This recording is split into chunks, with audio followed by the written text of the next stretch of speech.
बसंत पंचमी 2025 कब और क्यों मनाई जाती है बसंत पंचमी? बहुत ही खास है वजह। अक्सर बसंत पंचमी के बारे में यह गलत धारणा लोगों में बनी हुई है कि बसंत पंचमी का पर्व सिर्फ विद्यार्थियों तक ही सीमित है। सनातन धर्म में बसंत पंचमी का पर्व बहुत ही खास माना जाता है, जो माँ सरस्वती से जुड़ा हुआ है। हिंदू मान्यताओं के अनुसार माँ सरस्वती को ज्ञान और कला की देवी माना जाता है।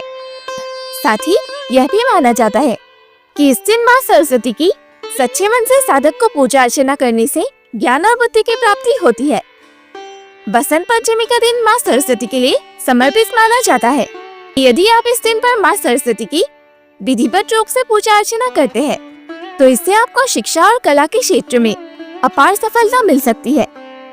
अब ऐसे में चलिए जानते हैं कि बसंत पंचमी का पर्व कब और क्यों मनाया जाता है और इसका महत्व।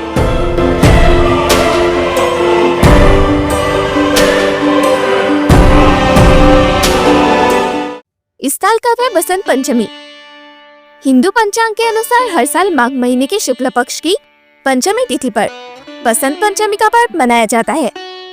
ऐसे में साल 2025 में बसंत पंचमी का पर्व 2 फरवरी को सुबह 9:14 पर हो रहा है और इसका समापन 3 फरवरी को सुबह 6:52 पर होगा। बसंत पंचमी को लेकर गलत धारणाएं और चुनौतियां। अक्सर बसंत पंचमी के बारे में यह गलत धारणा लोगों में बनी हुई है कि बसंत पंचमी का पर्व सिर्फ विद्यार्थियों तक ही सीमित है, लेकिन असल में यह पर्व उन सभी के लिए है जो अपने जीवन में ज्ञान, संगीत और कला का कदर करते हैं। और दूसरी धारणा यह है कि बसंत पंचमी सिर्फ भारत के कुछ विशेष इलाकों तक ही सीमित है, लेकिन यहाँ सच तो यह है कि बसंत पंचमी पूरे देश भर में मनाया जाता है। इन सब के बावजूद भी बसंत पंचमी एक ऐसा भव्य पर्व है जहां हमें अपने अंदर की कला को समझने और पोषने का मौका मिलता है। एक ऐसा समय जो हमें अपने अंदर की कलाओं को समझने का मौका देती है, चाहे वो ज्ञान हो, संगीत या नृत्य या कोई भी कला। क्यों मनाई जाती है बसंत पंचमी? बसंत पंचमी का त्योहार माँ सरस्वती के जन्म दिवस के रूप में मनाया जाता है। धार्मिक मान्यताओं के अनुसार इसी पवित्र दिन पर ज्ञान की देवी माँ सरस्वती प्रकट हुई थी। कहते हैं कि जब ब्रह्मदेव सृष्टि की रचना कर रहे थे, तो उन्होंने सबसे पहले जीवों की रचना की। ब्रह्मदेव की सृष्टि अति सुंदर और मनमोहक थी, परंतु उसमें एक चीज की कमी थी और वो थी ध्वनि। उस वक्त वातावरण इतना शांत था कि सब कुछ खाली और अधूरा सा लग रहा था। तब नारायण के आज्ञा से ब्रह्मदेव ने अपने कमंडल से पृथ्वी पर थोड़ा सा जल छिड़का और तभी माँ सरस्वती अपने हाथ में सुंदर वीणा धारण करते हुए प्रकट हुई। इसलिए इस तिथि पर बसंत पंचमी का पर्व मनाया जाने लगा।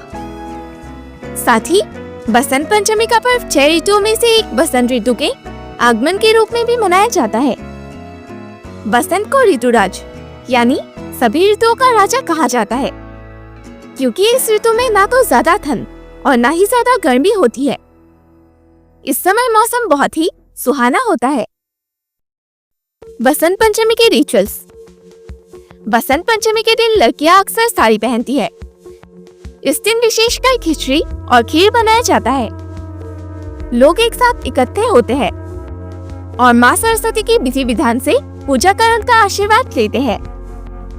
बसंत पंचमी की सबसे ज्यादा रोचक बात तो यह है कि यह हर जगह अपने तरीके से मनाया जाता है। पंजाब में इस दिन लोग पीले कपड़े पहनते हैं और पतंग उड़ाते हैं, लेकिन बंगाल में लोग इस दिन माँ सरस्वती को पूजते हैं। अनेक तरह के पकवान बनाते हैं और नाचते गाते हैं, जबकि दक्षिण भारत में इस दिन लोग अपने घरों को फूलों और लाइट से सजाते हैं और इसे भव्य तरीके से मनाते हैं। इन सब के बावजूद भी एक चीज कॉमन है और वो है पीला रंग। येलो या पीला रंग बसंत ऋतु की पहचान है। एक ऐसा ऋतु जो नया आरंभ और माँ सरस्वती से जुड़ा हुआ है। हमारे साथ बसंत पंचमी के इस सफर में जुड़ने के लिए आप सबका बहुत बहुत धन्यवाद। बसंत पंचमी पर हमारी एक और बहुत ही रोचक कहानी जल्दी आने वाली है, तो उसे मिस ना करें। बसंत पंचमी को लेकर आपका विचार हमारे साथ कमेंट्स में जरूर शेयर करें। अगर आपको त्योहारों के बारे में और जानना हो तो हमारी प्लेलिस्ट उत्सव जरूर चेक करें। अगर आज की जानकारी पसंद आई हो तो वीडियो को लाइक करें, शेयर करें और चैनल को जरूर सब्सक्राइब करें। हर हर महादेव।